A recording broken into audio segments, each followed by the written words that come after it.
Would you look at that? Overhead cam. Fancy. So I decided, following the great sandstorm of 2025, it's probably about time to do a little bit of a tune-up on this. Alright, so on this car I have an interesting way that I do this. So the spec is 8 on the intake and 10 thousandths on the exhaust. So real quick, I'm going to come over here, I'm going to break loose my exhaust adjuster, bring that wrench and set it off to the side. I'm going to take my feeler gauges, find which one is the 10. Since this is exhaust, slip it under there. Not saying that this is the right way, this is just the way that I do it. I'm going to tighten it up until I can not pull it out anymore. And then, now that I'm at a point where it's kind of pinned in there, I'm going to take it and back it off a little at a time while pulling tension on this feeler gauge until it slips out. And I'll come back over here. Holding my adjuster, I will lock down the lock nut. Make sure I still have some play here, which I do, and we're good. Now for problem number 2. What I'm going to do is I'm going to scrub these points clean real quick. Directly following the great sandstorm of 2025, I had a problem with this car that I had not run into before. So if you notice, this distributor is all kinds of covered up in dirt and grime and whatnot. Now, that wasn't anywhere near as bad before that sandstorm came through. And what it ended up doing is it came through a hole in the bottom from the looks of it, and it ended up kind of, gunking up the points. So my car just died on me while I was driving around. Finally, I whipped out a $1 bill and cleaned it with the $1 bill, fired right up, went going. Spam calls. Reject. There's a bunch of gunk that came off the points whenever I did that, so I'm just gonna give them a clean up real quick, double check that the dwell's okay. I'm just gonna use my 400 grit emery cloth, open it up and get her scrubbed out. Now remember, always put a little dab of oil down in there before you put the rotor back on when you're doing this.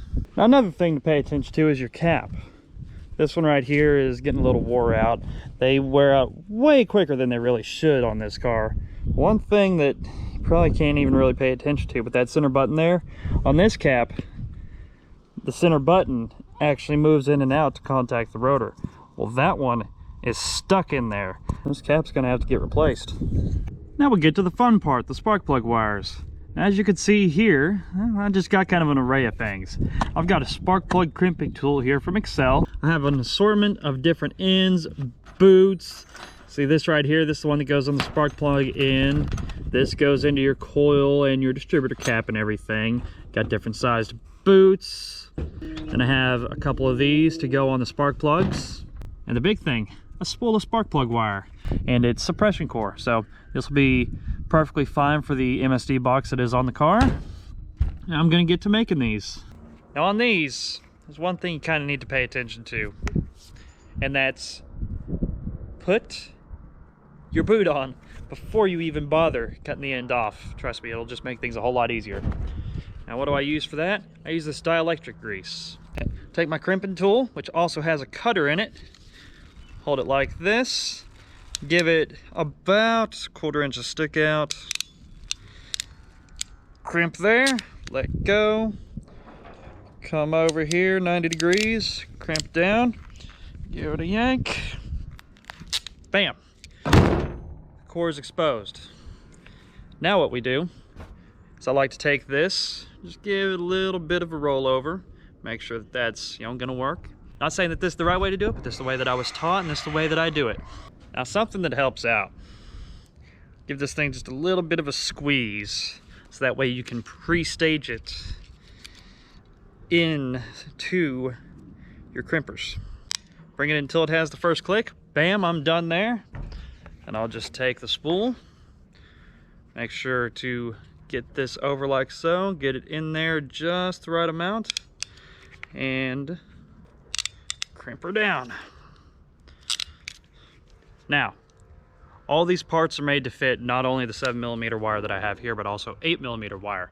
So one thing I always do with this is come back, just slip a little piece of paper in there just to add up a little bit of clearance, crimp it down so that way it's extra nice and snug. And then I'll go through and do this a bunch of other times on the engine, of course, and get this done. By the way, I just thought it was worth mentioning that once you get your length where you want it, you just use a regular set of side cutters, dikes, whatever you want to call these things, and just give them a snip right through. Bam, that's all you need. Time for a job that I wasn't expecting to do today. I have to repair this air cleaner lid. It's cracked in a bunch of different spots. So I'm gonna whip out the gas torch here and get to welding it up. I'm also going to put a couple of these fender washers down in here and weld them in so that way I'll have nice stout metal for the, the nuts, the wing nuts to hold on to.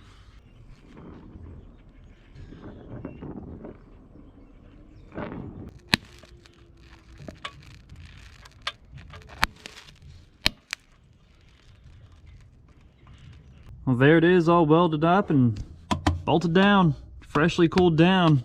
I got done welding it, came over here, put her on.